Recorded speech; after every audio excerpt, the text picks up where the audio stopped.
ఉన్న బంగారాన్ని విడిపించి ఆ రోజు ఆన్లైన్ రేటుకే మేము కొంటాం. Sharma gold company.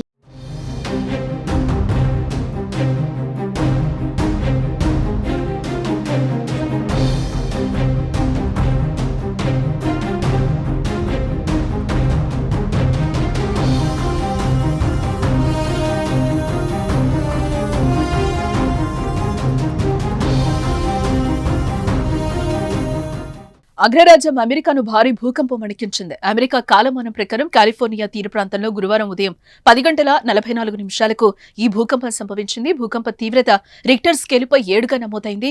ఫెర్నడల్ పట్టణంలో భూకంప కేంద్రం నమోదైనట్లుగా అమెరికా జియోగ్రఫికల్ సర్వే విభాగం వెల్లడించింది. భూకంప ప్రభావంతో పెట్రోలియా, స్కాటియా, కాబ్ తదితర ప్రాంతాల్లో శక్తివంతమైన ప్రకంపనలు నమోదయ్యాయి.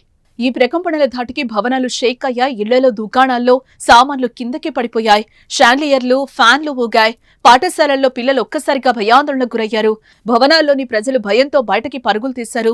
స్విమ్మింగ్ పూల్స్ లో నీరు ఎగసి పడింది. అయితే ఈ ప్రకంపనల ప్రభావంతో ఏర్పడిన ప్రాణ నష్టం జరగకపోయినా కొన్ని చోట్ల ఆస్తి నష్టం జరిగినట్లుగా తెలుస్తోంది. భూకంప నేపథ్యంలో అమెరికా పశ్చిమ తీరంలో సునామీ హెచ్చరికలు జారీ చేశారు. ఉత్తర కాలిఫోర్నియా తీరానికి సమీపంలో భూకంప కేంద్రం 6 కిలోమీటర్ల లోతులో ఉన్నట్టుగా గుర్తించారు. ఈ సమాచారాన్ని నేషనల్ సెంటర్ ఫర్ సిస్మాలజీ తెలిపింది. భూకంప కేంద్రం నుంచి 300 కిలోమీటర్ల తీరం పొడవునా సునామీ వచ్చే అవకాశం ఉందని హొనోలులోని సునామీ హెచ్చరికల కేంద్రం హెచ్చరించింది.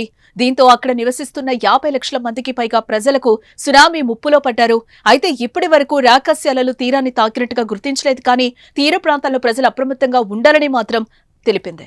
రెడ్వుడ్ అడవులు, అందమైన పర్వతాలు, 3 కౌంటీ ఎమరాల్డ్ ట్రయాంగిల్లోని ప్రసిద్ధ గంజాయి పంటకు ప్రసిద్ధి చెందిన ఈ ప్రాంతంలో 2 ఏళ్ల కిందట కూడా 6.4 తీవ్రతతో భూకంపం చోటు చేసుకుంది.